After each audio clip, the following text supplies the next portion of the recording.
Voilà pour les titres, mais avant toute chose, vous le savez, la région Grand Est est présente au Salon international de l'agriculture. On prend donc la direction de la porte de Versailles à Paris, en plein cœur du salon. Où tu te trouves, Lisa ? Effectivement, Nicolas, depuis samedi et cela jusqu'au dimanche 1er mars se tient le Salon de l'agriculture. Ce matin, le stand de la région Grand Est a été inauguré par Jean Rotner, président de région, mais il était également en compagnie d'Emmanuelle Wargon, la secrétaire d'État auprès de la ministre de la Transition écologique et solidaire. À noter que la région Grand Est est la deuxième région agricole de France. Elle a donc une place de choix dans ce salon. Et à ce sujet, je vous propose d'écouter tout de suite Pascale Gaillot, vice-présidente de la région, en charge de l'agriculture.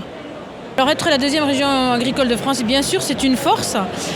C'est en gros, dans chacune des productions, 10% de la production nationale.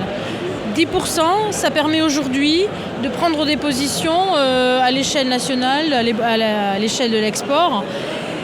Ça représente aussi un certain nombre de producteurs que l'on peut accompagner dans le cadre de leur filière. Et toute la politique agricole, elle est organisée autour de ça. On a dit 4 points clés, l'innovation, la compétitivité, les marchés et le renouvellement des générations. Et ça, on l'a déployé, décliné dans chacune des filières. Parce que quand vous commencez à représenter 10% d'une production au niveau national, je parle du lait, je parle de la viande, ça représente quand même quelque chose d'intéressant qu'il est intéressant de structurer en filière.